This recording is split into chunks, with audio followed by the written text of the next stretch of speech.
Enfin, il entend parler moins. Bon, en tout cas, moi je suis très clair là-dessus.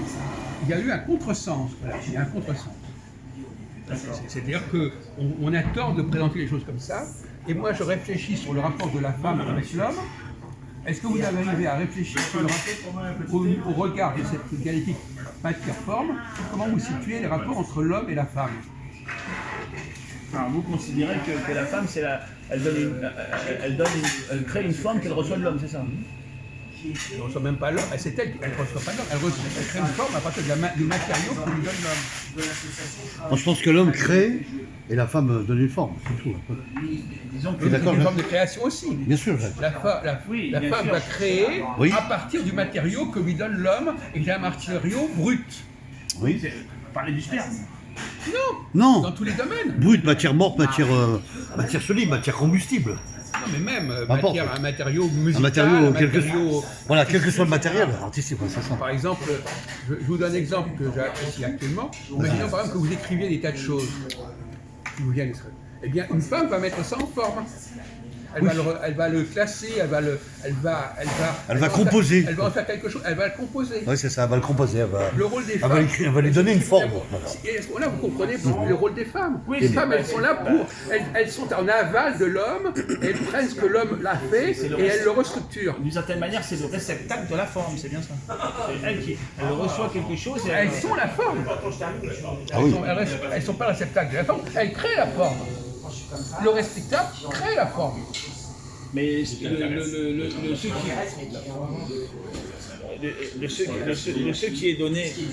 est donné, c'est ça le principal, non? Oui, mais c'est pas la forme. C'est pas la forme.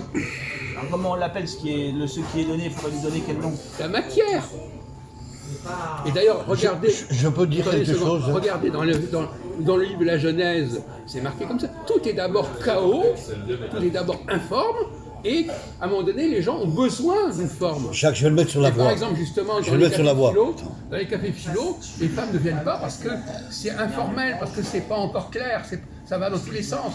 Elles veulent des trucs très, très structurés, très classés, très codés. Donc voyez-vous, vous ne comprenez pas le psychisme féminin, vous ne comprenez pas qu'elles ont l'obsession de la forme. Et donc elles apportent de la forme à quelque chose qui n'a pas, les hommes n'ont pas besoin de la forme. C'est ça. La forme, c'est un sous-produit, la forme. Ouais. Un sous-produit. Alors allez-y, Max. Alors, ce que je voulais te dire, moi, Jean-Paul, écoute bien. Je te donne une planche en bois. Je le prie. Je te donne une planche en bois et je te dis, avec ça, tu vas me donner une forme, une table à 2 étages.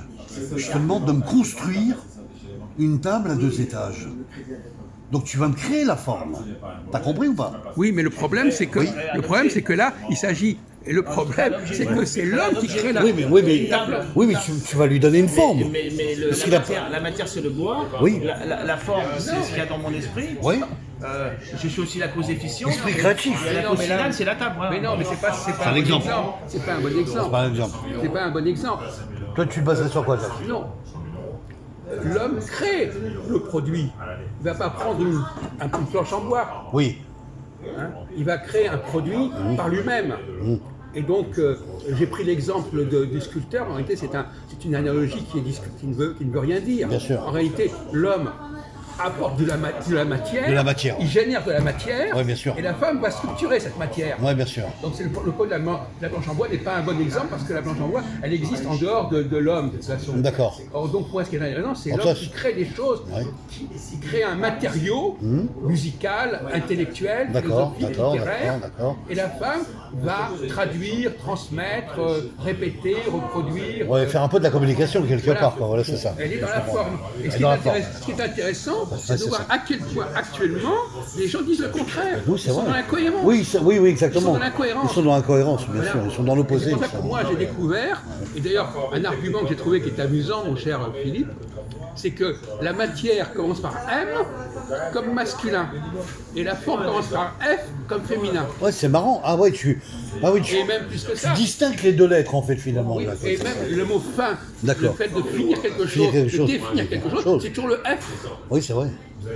Et la femme a besoin de se demander, l'homme il est plutôt au point de départ, la femme elle se demande comment ça va se terminer, comment Ouais. ça va finir. Oui, c'est la finition quelque part, ouais, Et c'est le ça. M, Donc, M c'est le mouvement, c'est le moteur. Ouais, c'est pas bête, c'est pas Le bête. mal. Ouais, très bien. C'est intéressant, Jacques. Mais ça. il y a un hic dans cette histoire qui est amusant, mon cher Philippe, c'est que on a tendance à vouloir rapprocher matière et mater. C'est-à-dire matière, la matrice, la mère. Matrice, la mère, voilà. Donc il y a là un nœud. Il y a un nœud là, il y a un nœud. Parce qu'on va se dire, mais non, la matière c'est la mère, et la mère c'est la femme. Donc là on est dans une espèce de confusion, Ouais. et justement il faut en sortir. D'accord. Mais ce que je veux dire aussi, c'est que c'est vrai qu'il y a des auteurs qui se mettent en forme leur pensée ou leur œuvre, mais ils font déjà le travail de la femme. Normalement, ça devrait être les femmes qui devraient faire ça. Oui, c'est vrai. Mais comme les femmes ne le font pas, La traduction. l'homme est obligé de le faire lui-même. La composition, ouais. Par exemple, C'est l'homme qui le fait. au lieu de laisser aux femmes le soin de mettre en forme les choses, comme les femmes ne font pas leur boulot, l'homme va être obligé de le faire lui-même. Ouais, je comprends. Et ça crée encore plus de confusion. Oui, ça fait double travail finalement. Oui. Voilà. C'est même que par exemple, à l'époque de Beethoven, il n'y avait pas d'enregistrement. Non, c'est exact. Donc il était obligé De jouer sur place, de- avec son orchestre, de jouer, avec et de puis, travailler voilà. sur l'orchestre. Donc, voilà. Bravo, Donc, il y a Jacques. des contraintes qui font que Ouais. lorsque la société ne fonctionne pas bien, Bien sûr. il y a des confusions qui se produisent. Oui, il y a des problèmes d'organisation. Mais c'est ça. normalement, par exemple, moi j'ai découvert Ouais. que un auteur n'avait pas forcément à terminer son travail. Il peut le laisser à terminer par la femme. D'accord. Il va lui donner des matériaux, Ouais. mais c'est pas à lui forcément de classer ces matériaux. D'accord. C'est comme ça que je vois le rôle de la femme au XXIe siècle.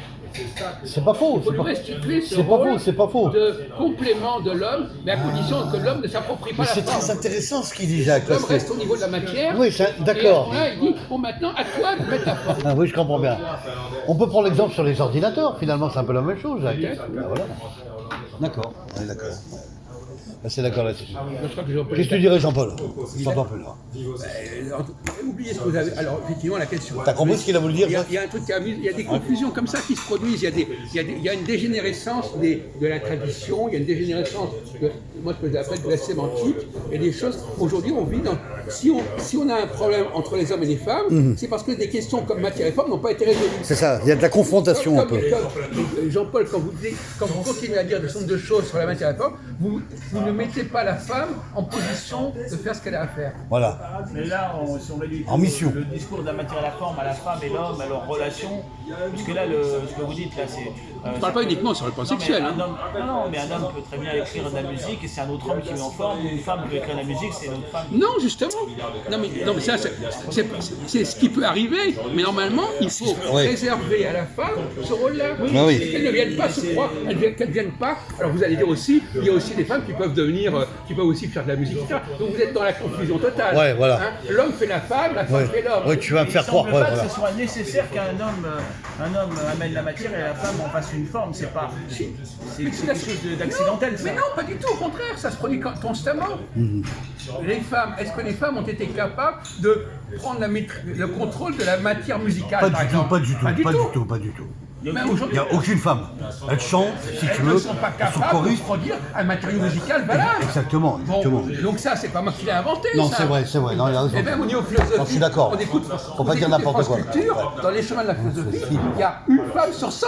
Exact, ouais. Non, On n'évoque jamais une femme philosophe. non, jamais. C'est tout à fait. Non, parfois. Sous tous les hommes. La Simone Veil. Non mais peu importe, ne me citez pas un exemple. On parle d'inventer un exemple. On vous parle d'un phénomène général. Il y a Anna Arendt. Je pense. Mais on sait, c'est toujours les mêmes. On s'entend plus parler. Oui, je sais. C'est toujours les mêmes. Vous êtes ridicule, il va citer toujours les un ou deux cas comme ça. Mais non, mais vous êtes ridicule. Mais pourquoi vous essayez de faire chier les gens? Mais acceptez les choses comme elles sont. Ne sortez pas, ah oui, il y a un cas que je connais comme ça, etc. Arrêtez, mon vieux, arrêtez. Doucement. Donc tu as raison là-dessus. Vous n'avez qu'à faire des statistiques, c'est évident. Jacques, Mais lui, il a besoin de sortir son truc, Oui, là. bon, on Ah s'en oui, fout. il y a un cas comme ça. Ouais. Mais c'est pas sérieux, mon vieux. Alors, écoutez, Non, arrêtez. mais c'est un garçon Il a un influençable. mauvais esprit. Non, il est influençable, il n'a pas mauvais esprit. Non, mais c'est un mauvais esprit. ouais. Il sort un exemple comme Il est ça. un peu archaïque, Voilà. le garçon. Bon, il sait pas ce qu'il dit. Raisonner, c'est pas tomber sur des exceptions, c'est prendre le cas général. Mais c'est le réflexe tout classique. Tout ce qui a Les gens été- comme lui, tout ce ils qui a vont été- tous sortir Hannah Arendt et je sais pas quoi. Et puis, En Allemagne, tout est compris. Comment? Mais oui, mais c'est ça. Mais c'est ridicule. Mais Philippe, Voilà, il va sortir. moi je suis une personne qui